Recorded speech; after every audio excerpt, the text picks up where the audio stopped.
Intelligent Ramblings with your host, Bill Lofton. Co-hosted by Gary Glenn and William Howington, with help from John Cole.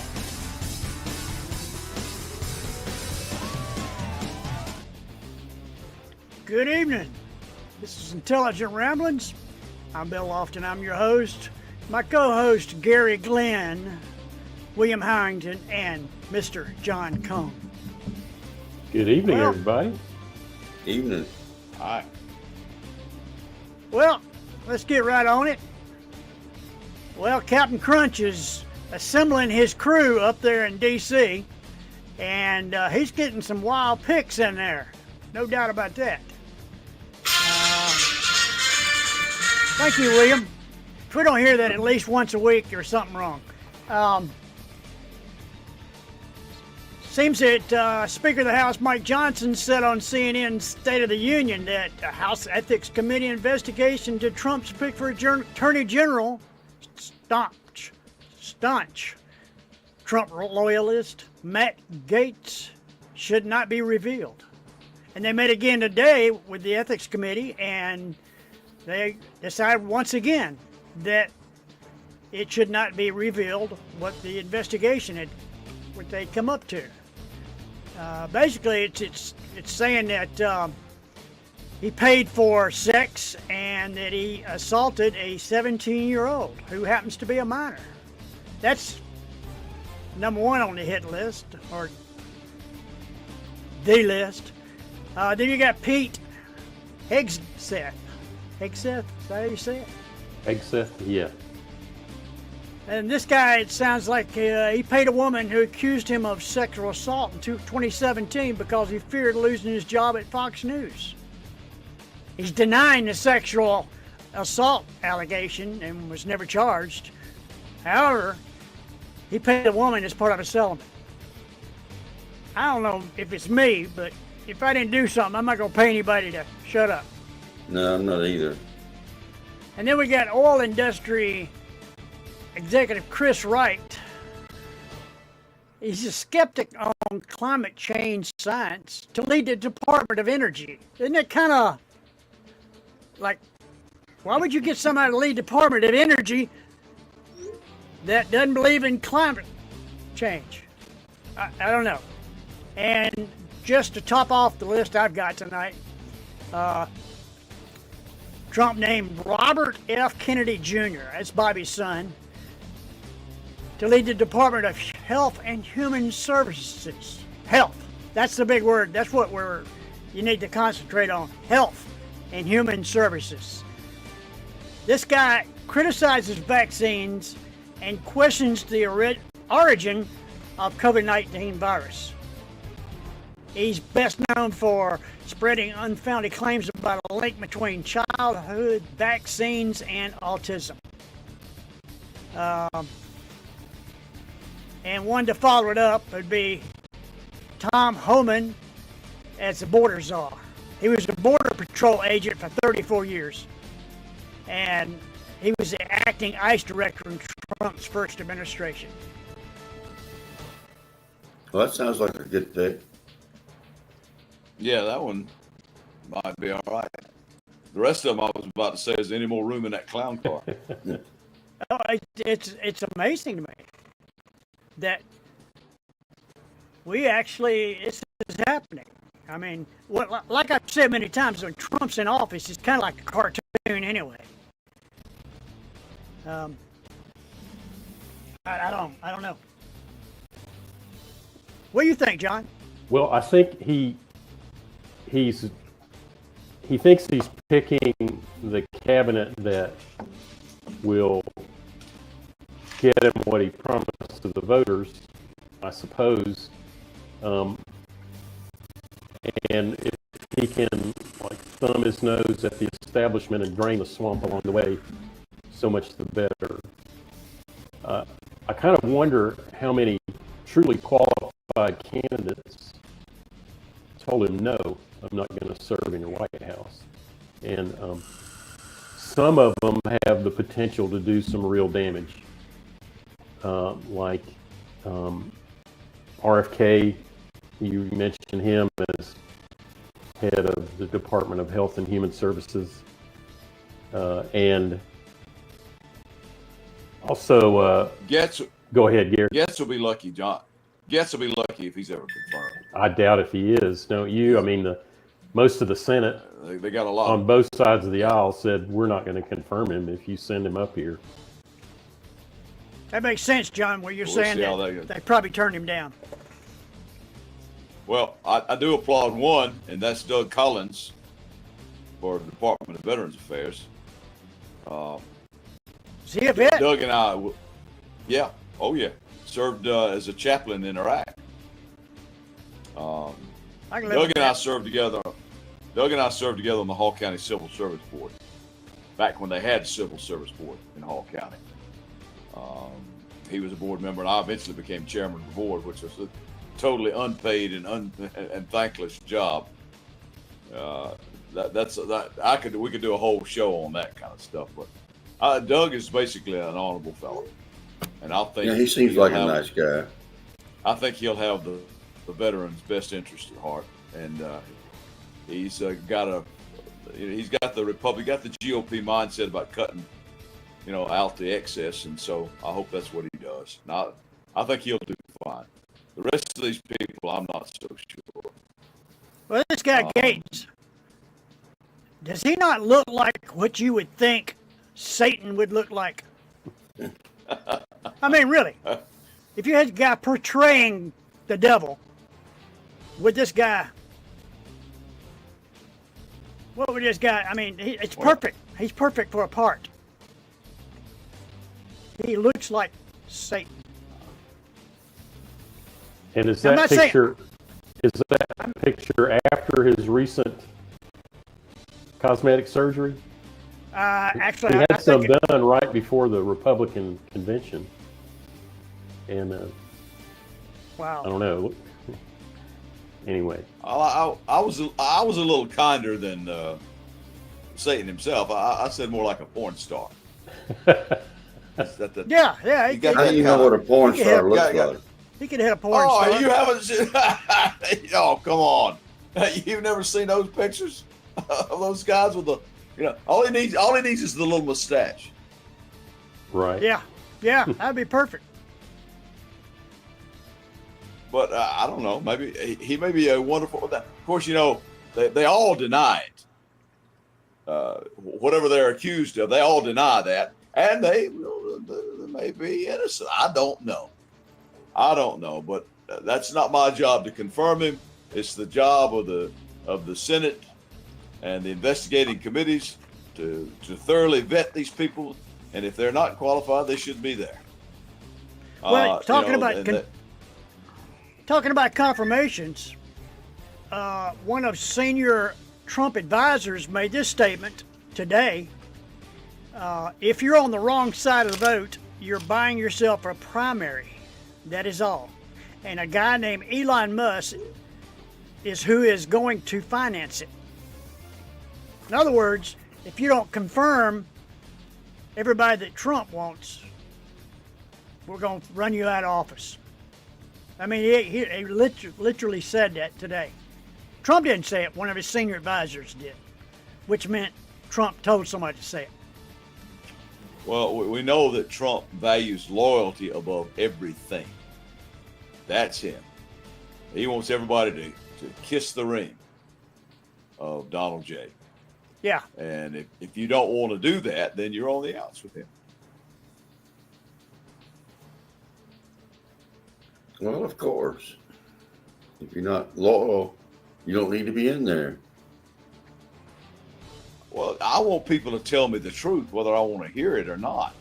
Mhm. I'll take it under advisement. I don't necessarily want people to rubber stamp everything I say because I don't think I'm infallible. I am. I'll go with my best judgment when all is said and done, but I'm willing to listen to other people talk. I'm not.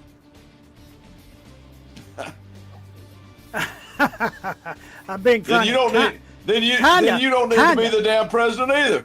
Kinda. No, I shouldn't be the president. But when I was a chef, there was no discussion involved. Period. My way or the highway, cuz I've looked at more than one and said that too. My way or the highway. I don't give a damn. You want to do it my way? See ya.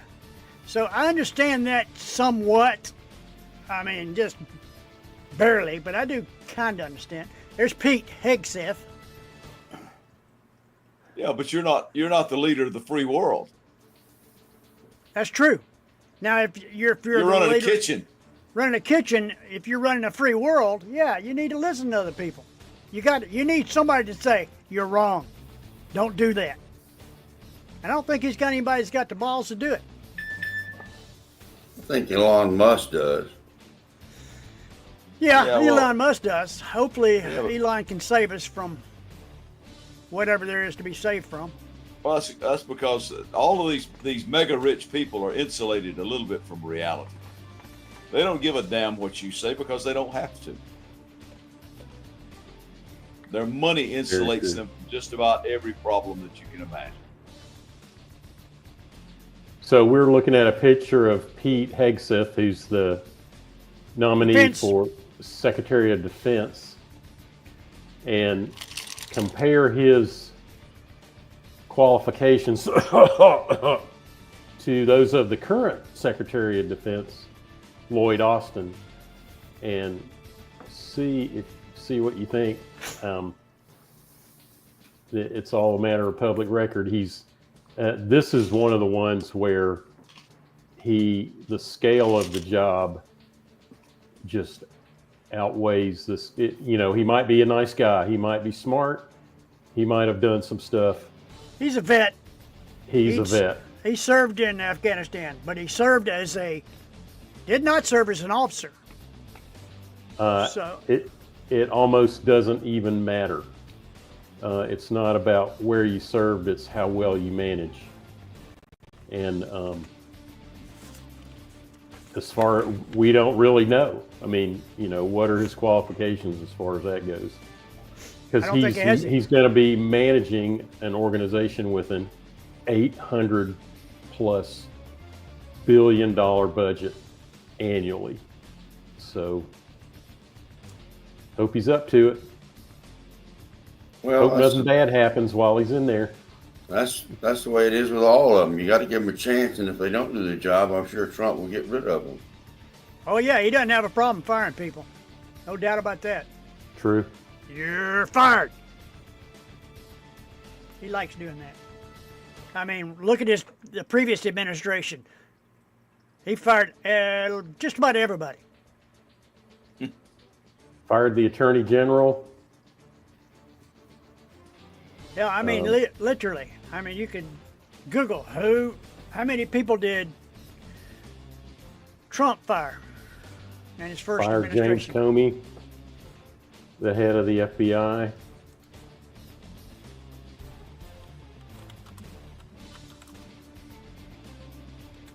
Well, that's interesting to see who's going to be the new head of the FBI.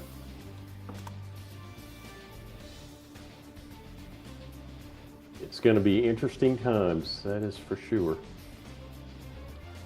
Wasn't there a Chinese curse that said, "May you live in interesting times"? I think Mr. Confucius might have said something like that. That seems like a really good curse if you're going to put one on somebody.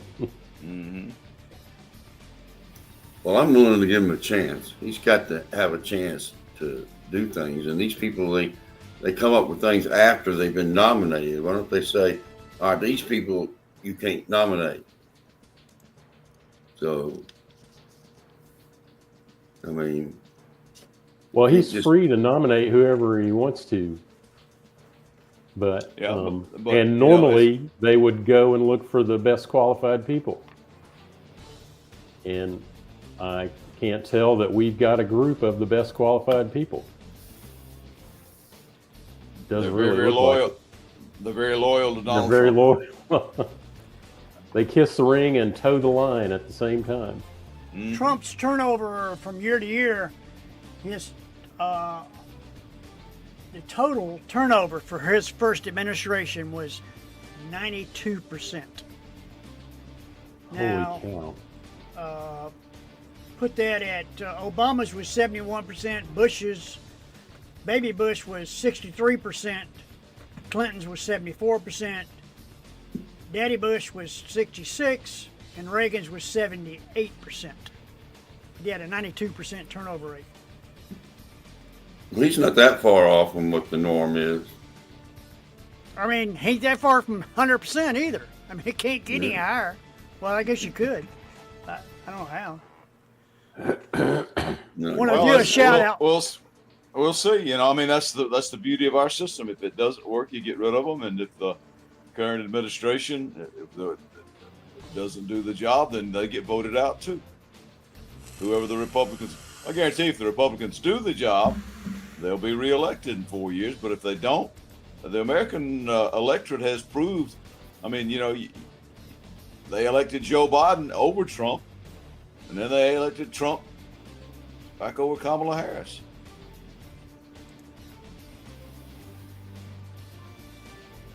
Andrea makes a good point that it's way better if they're not done by recess appointments, that the Senate gets to ask questions, and you know that they go into office with the consent of the Senate. Yeah, well, that's been important. a point of debate now, whether Trump will try to bypass that and do the recess appointment thing, which they wouldn't have to be confirmed. I'm not sure how that works, to tell you the truth.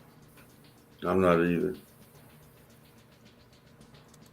All I know about it is the recess appointments are not the normal way to do it, but it is a way to do it if you don't want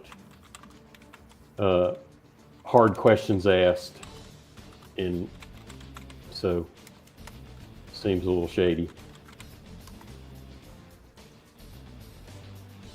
Well, By the way, Bill, are you drinking something over there? Wow, John, yes I am. I'm having coffee tonight, and it's really good, by the way. But I'm using my Intelligent Ramblings mug. Look at that. Look at that. At Intelligent Ramblings. You can get it at Intelligent Ramblings, or you can get a mug with just Intelligent Ramblings. Or you can even get I'm So Smart. I use Intelligent Ramblings coffee mugs. Nice. It actually tastes better than the mug I was using earlier. I believe that. There are some coffee mugs that make coffee taste better compared to others. And it keeps it very hot. Well, there you have it. It's Christmas is right around the corner. Christmas is right around the corner. This asshole. Lincoln Riley was murdered in Athens, Georgia by this piece of shit. And there was no rhyme or reason for this. He was just out hunting a woman, and he was going to rape her and ended up killing her. And today he was convicted and sentenced to life in prison without the possibility of parole. So they should have taken him out to the town square and popped him right between the eyes with a right then on there. It saved us saved the money we're going to spend on him for the next 40 years. well, at least he got life without parole. Absolutely. Now, was he a Venezuelan. illegitimate citizen? He was a Venezuelan that had no papers. Oh, this is a big deal. He This snuck is a into the big deal country. during the campaign. Well, and a big It's deal a really anymore. sad story. It's a sad story, and it happened not far from here to all of us. It's close to all of us because we're all very familiar with Athens. Well, I know 3 of us live down there. But that's all the time I want to spend on this piece of shit. Yeah, don't give him his. Just talking about pieces of shit. This is Susan Smith. That name ring a bell with anybody? Can you believe it's been 30 years? 30 no, years. I was thinking that same thing, Gary. 30 years 30 ago, years. she took her car with her 3-year-old and 1-year-old in car seats and pushed it in a lake. And to make matters worse, if it could be worse. Then she goes to the media crying about her babies and accused a black man of hijacking her car. Did we ever know why she did that? Crazy. Jill and I were talking about that, and I'm not sure that ever came out. Was I there can't some remember kinda- what she pleaded. You know, if she Well, she pleaded like came- temporary insanity at the trial She- or you know, what. I'm not sure, John, but I mean, she actually came out after she made up this tall tale, and then she finally broke down and admitted that she was the one that killed those two little boys. But I'm not sure that I ever knew there was a reason for it, other than the fact that she maybe was just evil or batshit crazy, or all of the above. A little bit of both, I think. A little bit of both. We'll put those things together with being in the postpartum state, and bad stuff happens.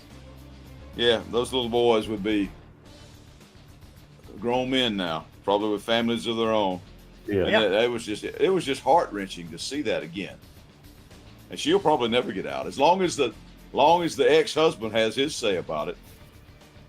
And that side of the family, she'll never get out of prison.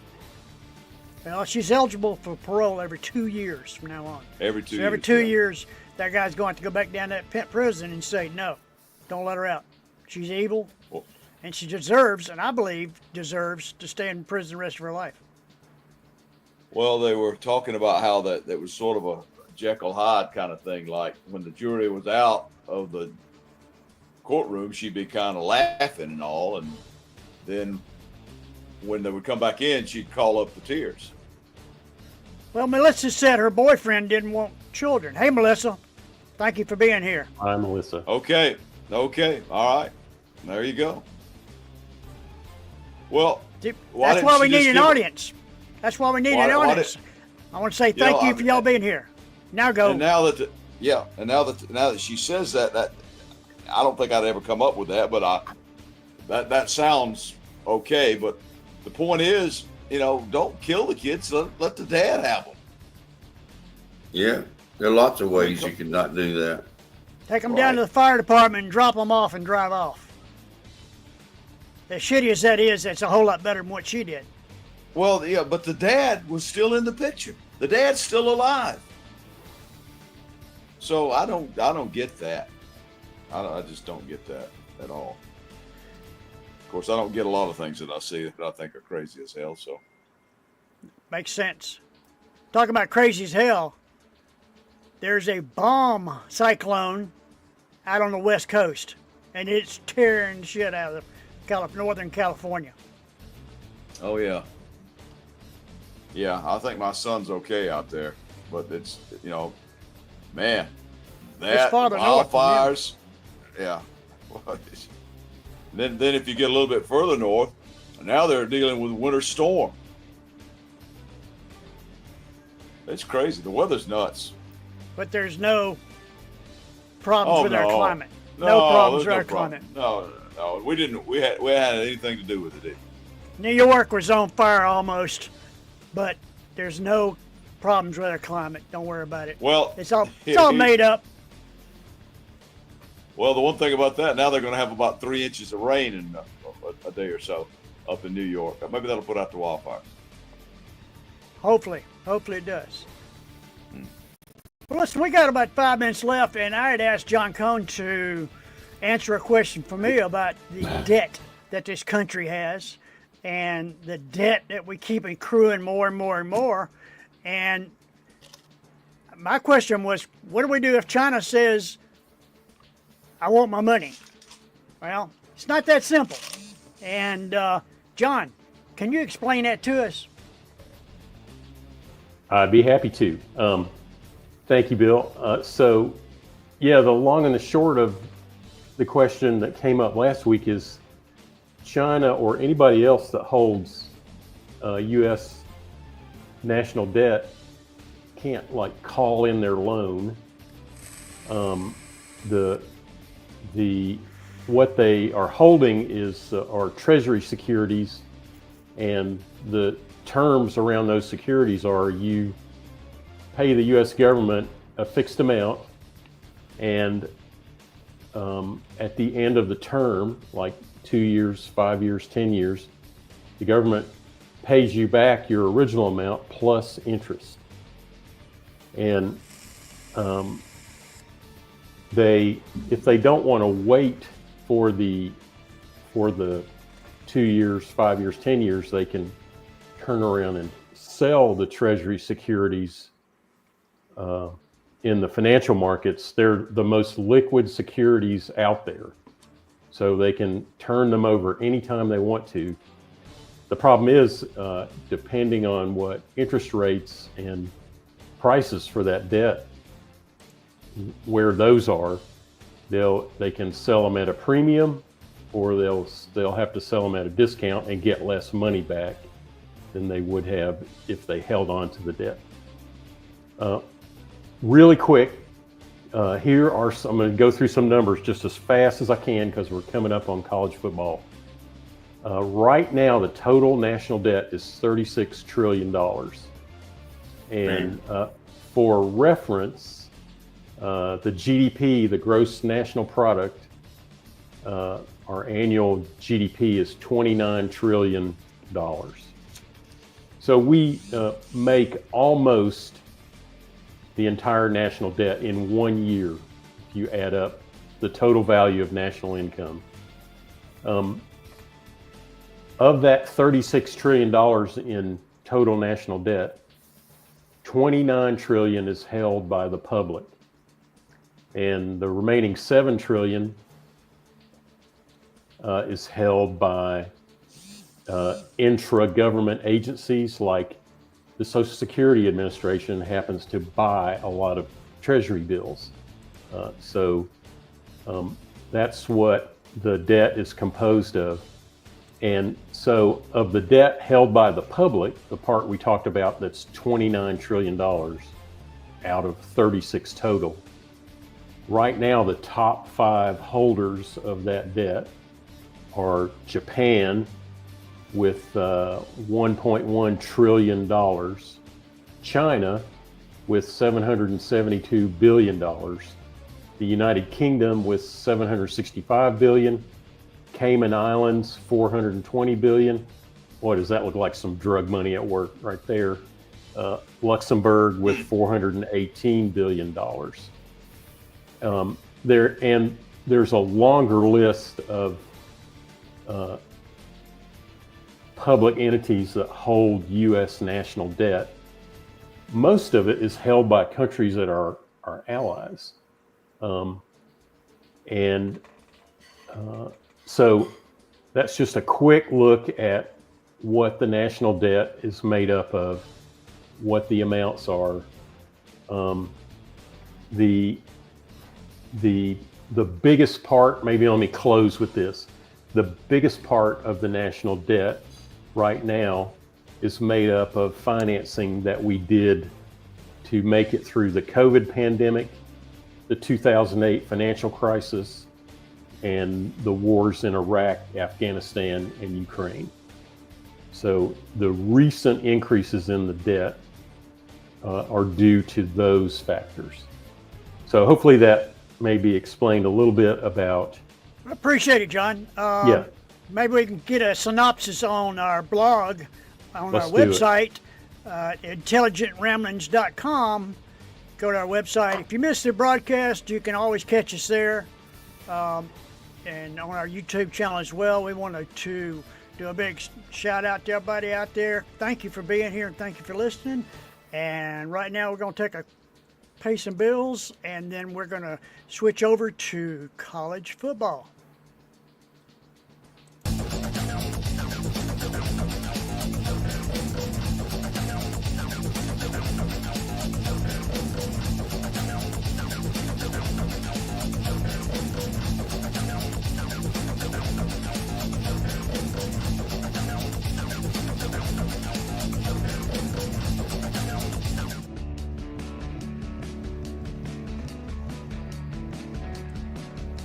Well, we're here for Intelligent College Football. Today is the 20th of November, 2024. Well, any big surprises last weekend, guys? Well, we all picked LSU to win, and Florida beat them. And Yeah, that I was a picked big Tennessee to surprise. beat Georgia, and boy, was that wrong. That was way off. I am so glad. Everybody was picking Georgia to win. I mean, except John Cone. You knew I was going to give it to you. I drank the Kool-Aid. You drank the Kool-Aid, buddy. You listened to the wrong people. Well, Well, let's talk. Let's talk a little bit about that one. Their backs were against the wall. They knew there's no 3-loss team going to make the 12 playoff, and that's just ain't going to happen. Second is you see what happens when the quarterback has a little bit of time to throw it to people who can actually catch the ball and don't drop them. And then he fired everybody up by running it a time or two. And then I have no idea why they haven't been throwing to the tight ends, particularly that big boy that looks like a bigger version of Brock Bowers. And then they started to do that, and then the defense played better. So with all of those things, Georgia, I still don't think Georgia is a great football team. They're very, very good. And they can play great at times, and they played pretty great on Saturday because Tennessee's not bad. Tennessee's a pretty good football team. Well, I'm going to tell you what changed the game. All that things, plus they were home. They were home. What Yeah. changed the game when Carson Beck made that run and ran over the damn safety. He didn't dive. He didn't slide. He ran over the damn safety.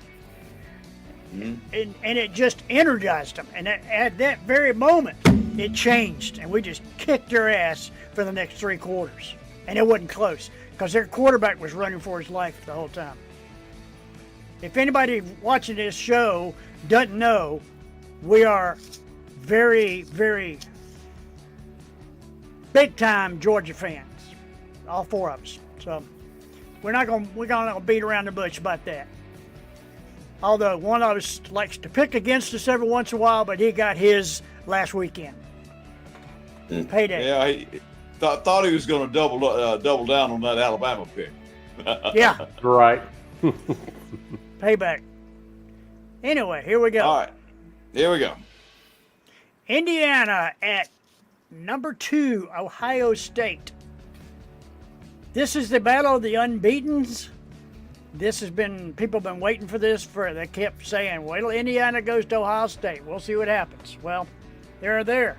And you're going to be playing at Ohio State. And I think that makes a difference. But I think Ohio State's got some weaknesses. And I think the weaknesses correspond to Indiana's strengths. Their quarterback and one of their receivers is phenomenal. And I don't think they have the defensive backs at Ohio State to handle it. So I'm picking Indiana. Well, I respect your opinion, but I think Ohio State is a quarterback brain fart or 2 away from being undefeated. And if they're healthy, they're an elite team, and they are at home. So I'm picking Ohio State. What about you other 2? Yeah, I went with Ohio State. I ran back and forth with this, thought about Indiana, but I just think Ohio State's got too much for them. John? I've got Ohio State, and gonna keep an eye on the game because it's got like upset written all over it. Yeah. What time is that game? 7:30, I now? think. 8 o'clock. It's a night game. Mm-hmm. Well, we may all be up University- there watching a little bit of you. University of Kentucky at number 3, Texas. Now, Kentucky is like a stubborn old man. You can smack him around, you can do whatever you want to do to him. They've got a good defense, but they got a lot of hurt people. I don't know how many people are back yet that have been hurt, but they had got more hurt than Georgia does. So, I mean, that you can figure that. But I'm still going to have to go with Texas. We need Kentucky to win that game bad. Why? It would give Texas 2 losses. Yeah. That would put us ahead of Texas. You know, I want us to Yep. get into the where they're picking as one of the picks, but I don't want them to go to the Southeastern Conference Championship. You don't. Nope. I want them to get into the playoff, but I don't want. I would just be fine not going to Southeastern Conference because it's just an extra game to get people hurt, and we need to get healthy. If we get healthy before the playoffs start, we'll run through the playoffs. Well, maybe till the semifinal round, but you got 12 teams, so it's not a one round and you make the championship. You've got to win more than one game to get to the finals. I know, but I want to start off as healthy. Yeah, well, and I'm with you. I don't give a shit if Georgia makes the Southeastern Conference championship game or not. Okay, great. Play another game. Get beat up again against some of the best teams in the country. Okay, what's that going to do for your chances down the road? Look, there's just so much gas in that tank. If everything remains the same, isn't it Texas and Alabama that goes to the championship? Right To the now, it's SEC Texas and Alabama. If That's everybody great. wins out, Let them beat each other up. yeah, I'm all for it. Go for But it. one of them will get that bye, though. Is everybody going for Texas? Yeah. Yeah. Yeah. Penn State at Minnesota. Well, Minnesota's 6-4. Penn State is 91. And Penn State's got a pretty good ball club. Yeah. So, And I think they'll think they'll be tough on the road. I'm going with the Lions over the Gophers. I as well. Yeah. Nittany Lions. Same for me. Army at number 6, Notre Dame. At Notre Dame. Undefeated Army, though. Undefeated in Army at Notre Dame. Something mysterious or mystical or whatever about playing Notre Dame at Notre Dame. But I think that the Army has got a really good team. And although they play a schedule that's in the top 10 of the easiest, they still are undefeated. And that says a lot about any team. I don't care what conference you play in. If you stay undefeated this long, you've got a pretty damn good ball club. And I would love to see Army beat Notre Dame, so I'm picking them. I think Army's got a pretty good ball club too. It's hard to win them all. It's like you said, Bill. I don't care who you play and whatever league you play. It's hard to win them all. But I think Army's pretty good. I just don't think they're as good at Notre Dame. And I think the Irish at home, all the mystique surrounding it, touchdown Jesus, the whole thing. I think the Irish are going to handle them. Yeah, I think so, too. Yeah, John? I've got Notre Dame in this one. They're just too good. Too good for Army. I'm either going to live good or I'm going down this week. That's 2 I got a chance of moving on. Roll the dice. Alabama at Oklahoma. Yeah, I think Oklahoma's got a good ball club, and I think I've had a decent season. They're 8-2, so they're not anybody you can just run over. But Alabama's on a run right now. They got it figured out. I agree. And their quarterback is the main reason they got it figured out, too. Mhm. Yeah. That guy's just a super talent. Yeah. And a They pretty got a young hard receiver worker that's and pretty good. Yeah, he's an amazing quarterback. I don't think he can throw good. I don't think he'll make it in the pros. But with his speed and his size, It's, it's amazing. Did you know that Jim Brown, I read this recently, talking about people running. Jim Brown was 245 pounds and that he ran under 10 second 100-yard dash. He could run a 9.9 and he was 245. Man. Well, He was a heck of a player. I never Oh, realized yeah. how big Oh, he yeah. was. Yeah. I didn't know But he he was was the second most physically fit man in the Third Army. Jack Keane was Yeah. first. Yeah. Yeah. Coach Keene beat Jim Brown. That's I'll just shake my head at that when I realized that. not that unbelievable. Is anybody picking Oklahoma? No. Negative. UMass at number 8, Georgia. At Georgia. UMass is 2-8, and the two they beat weren't very good. John, who you I think picking? Are you, John? Well, it's not even close this week. Thank goodness. I'm going with Georgia. Actually, I'm taking my grandson to the game, and I think hopefully they'll score 35 points in the first quarter, and then we'll get to see the 2s and the 3s play, so we can get an idea of what they're going to look like next year. I think the four of us could go suit up for Georgia, and with the rest of the Against supporting these. cast. Yeah. I mean, they're 2-8, and they play teams like Wagner. That's one of the ones they beat, Wagner. And I thought that was a girls' school. Number 9, Ole Miss at Florida. Ole Miss had a rough one last week, didn't they? Yeah. I don't But they're- even know. But they're 8-2. And Florida's 5-5, but they're playing at the Swamp.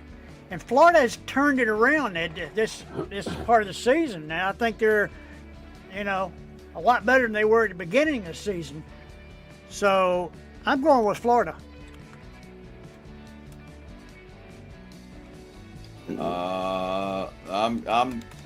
I think the Rebels have got it figured out too, and I think this may be the game where and Florida had to play over their heads to beat LSU, although the Bengals are in somewhat of disarray down there now.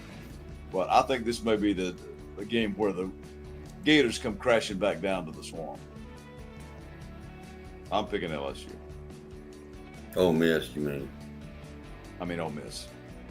Ole Miss beat Arkansas 63-31. I was wrong on that. Anyway, is anybody picking Florida but me? No. Just you, Bill. Damn dudes. Either I'm gonna be really good or really bad. You have Well, right yeah. up until Saturday to change your picks, so just let me know. Nah. Ole Miss is a good football team. They're a better football team than Tennessee. Speaking of Tennessee, Speaking of Tennessee, Speaking of Tennessee, UTEP Miners at Tennessee. Now it's different going into that stadium and playing. And UTEP isn't very good anyway. I mean they're 2-8, and they play in Conference USA, and they're 2-8, and they're going Well- to Tennessee. They bought Hemingway. Rocky Top, you'll always be home, sweet home to me. At Neyland Stadium. And it's going to be Rocky Topper all the way. Well, this ain't gonna be Minimum, close. They're gonna probably put 60 on them, Oh, yeah. and they're pissed off because they got beat by Georgia on national TV. Wake Forest at Miami. Miami took it on a chin last week to Georgia Tech.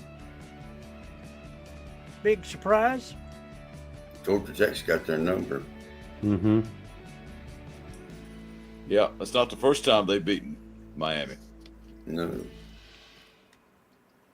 I'm picking Miami, but Wake Forest is 4-6, so they're not having a banner year. They had a good year last year and the year before last, but this year just not working for them. I'm going with Miami as too. I've got Miami. It's a conference game. I think they'll do great. Boise State at Wyoming. Boise State is 9-1, trying to get their ticket to the playoffs. And Wyoming is 2-8, and not playing in a tough conference, 2-8. I don't think this will be much of a ball game. Yeah, I hope not. But they're, Boise State might be confused by that green tent at Wyoming, but not that confused. I wonder if this game is like a Heisman statement game for Boise State's running back. That guy is really good. Yeah. Jenkins. SMU, number 13 SMU at Virginia. SMU is having a banner year. They're 9-1 overall, only loss coming to BYU. I think it was BYU. He's pretty good. Mm-hmm. And in the ACC, their first year, they are 6-0. Virginia is not. You Yeah, never that's know. I another- almost went with Virginia. Virginia's That's 5-5. That's another team that's really come on this year is SMU. So, and these people now, you're going to see them playing hard, man, because they know what's on the line, and some of them Yeah. think they got to win. They've got to win out. It's like when you don't ever watch the NBA until they're really having something to play for, because you just can't play that hard all the time. Well, you only got 3 or 4 ball games left. You better suck it up, Buttercup. Otherwise, you're going to be at home. Only got I 2 think games SMU. left. Well, I'm talking about if they make the playoffs. Well, they won't make the playoffs if they don't win. That's right. So that's why they're playing hard. Yep. BYU at Arizona State. Now this, I think, is going to be one of the better games of the week. BYU's 9-1, and Arizona State is 8-2. I think this is going to be probably one of the best games this year for their Yeah. conference. This is a Big 12 conference, big-time game. BYU's lost 1 in conference when they lost to Kansas last week. I don't know how that happened. Mm-hmm. And Arizona State has lost to Texas Tech and Cincinnati, which makes no sense, once again. But, so Arizona State could have a good game, or BYU would have a great game, but I'm going with BYU. Yeah, me too. Me 3. We've got BYU across the board. Colorado at Kansas. As recently spoken, Kansas snuck up and beat BYU. So they got something. But I think Neon Dion and the Buffaloes have got it going on. I'm picking Colorado. They definitely got the best player in the nation. Yeah. Travis Hunter's something else. I mean, if the guy He played played, like 150 something snaps last week. that's crazy for the college level. Yeah. That's, Oh, yeah. That's insane. Yeah. Do you know who the guy was that is in second place as far as number of snaps played? No. Champ No. Bailey. Oh, I heard that. Yes. Champ I heard Bailey, that. University of All Georgia. time. When Champ would play some on offense and some on defense. Yeah. Yeah. Played a lot by the end of the season. He was playing a lot. So everybody going Colorado? Yeah. I am. I am. Same The for me. Citadel at number 17, Clemson. Well, the Citadel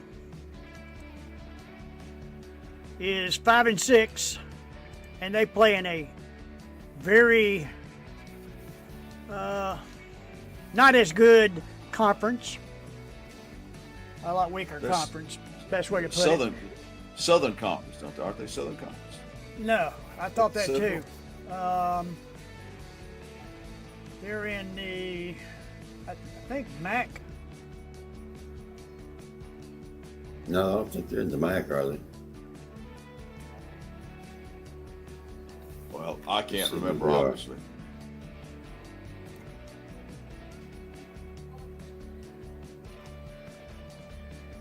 Well, I can't find them.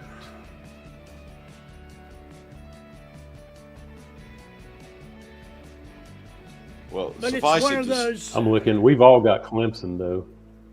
yeah. Suffice it to say, I think the Tigers got enough to withstand the Bulldogs. Then. I think they're gonna clean their clock because they're playing at Tiger Stadium, Death which, Valley. according to Louisville, that doesn't make a difference. Cost me a pick.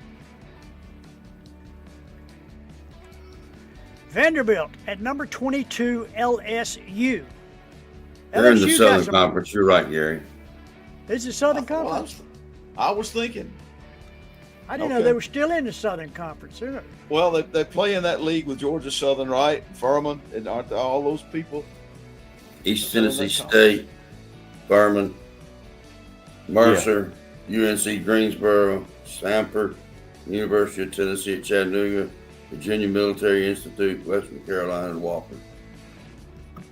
There Yeah, you go. that's- Suffice it to say, it'll probably be a blowout. I thought Yeah. they had changed conferences because I knew VMI's in the Southern Conference because Jimmy played for VMI. Yeah. Vanderbilt, LSU. LSU's got something going on. They got coaches hollering at players, players hollering at coaches. It's falling apart down there. Baton This is prime Rouge. for an upset. Yeah. I'm picking Vanderbilt. I think they may be primed for an upset, but maybe not this week. I'm gonna stay with LSU because they're at home.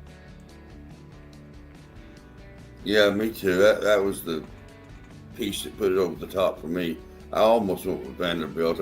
I think they might win. Yeah, I but kind of went back and forth on that too, William. But I'm gonna stick with LSU. John? I've got Vanderbilt, and I just have a feeling. I think it's more a feeling about LSU being out of it schedule-wise. They're not going to go anywhere, and Vanderbilt, this could like put a capstone on their season, and so I think they want the game way more than LSU, is what I'm trying to say. Well, you know, there's still things for people to play for, even though you don't get into the 12-team playoff. You got bowl games to consider, all that kind Where of they're stuff. both 6-4. So, you know, I don't see Yeah. how it's that much of an upset. It's No. it's a big. Very true. When you get to 7 wins, that's a benchmark of a season. Maybe not for LSU; they're used to being something better than that. But for Vandy to win 7 ball games, someone That's a against the phenomenal- Southeastern Conference, hey, that's- phenomenal Especially season. one of them over Alabama. Yeah, Yeah. Mhm. Well, The let's- thing that makes me which makes me wonder about picking Vandy, is what I heard William and Gary saying, is that it's at LSU and the game starts at 7:45 in the evening, and those crazy Cajuns are going to be out of control. It's going to make Oh, some yeah. noise. Yeah. Well, that's the last game. Let's see what the results of last week. Week 12. Gary was 13 out of 14 for 93%. William was 12 out of 14 for 86%. John was 12 out of 14 for 86%, and I was 13 out of 14 for 93%. Not bad. One thing I want to note for everybody listening out there, every person on this broadcast, our percentages are better, and it ain't even close, than College Game Day. College Game Day does Hooray not for have us. totals like that. We're kicking Game Day's ass. Calling them out. Y'all need to learn how to predict some games. And so far, the totals for us, two of us at 75%, Gary and I. John's right there below us at 74%. And William pulls up the rear, but he's catching up. You did say last week that you were going to try to get to 70%. You're moving up, William, slowly but surely. All right. There you go. And if I'm thinking right, with Game Day, their best percentage is like 68%. Their best. And they only predict a few games. We predict about twice as many games as they do. So, take that, Game Day. Think I forgot about y'all predicting Tennessee was going to beat us last year? I didn't. I still hadn't. Ha! Anyway, going to do another commercial, and then we will come back to our closing thoughts. This webcast is brought to you by William Lofton Photography. They can be found at williamlofton.com, offering event residential portraiture at williamlofton.com.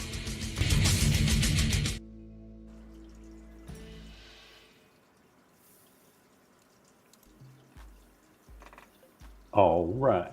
All right. Finish your remarks here on Intelligent Ramblings. We wanted to thank people for joining us tonight, and for you guys that watch us after the show, hello to you too. Yeah. Thank you for being here. Whatever format you find us on, Facebook, YouTube, whatever. We appreciate it. Thank you. And you can go to our website, and where I will post the picks every week on our website, so you can check those picks before the weekend gets here. Although there's some teams playing tonight, but we didn't pick them. Yeah, I'll go in there and watch that here when we get done. I want to say we need to lift prayers up for Hope Rector Wilson. She's on life support. She was a student of mine. Her brother pole vaulted for me, and Brandon played football for me. Her wife, her husband, and she's on life support, and they're going to have to probably make a decision to take her off. She's, young girl, only in her 40s. So it's a tragic scenario all the way around. I'm sorry to hear that, William. Prayers for Hope. Prayers for her. Gary, Amen. John, you got anything to say?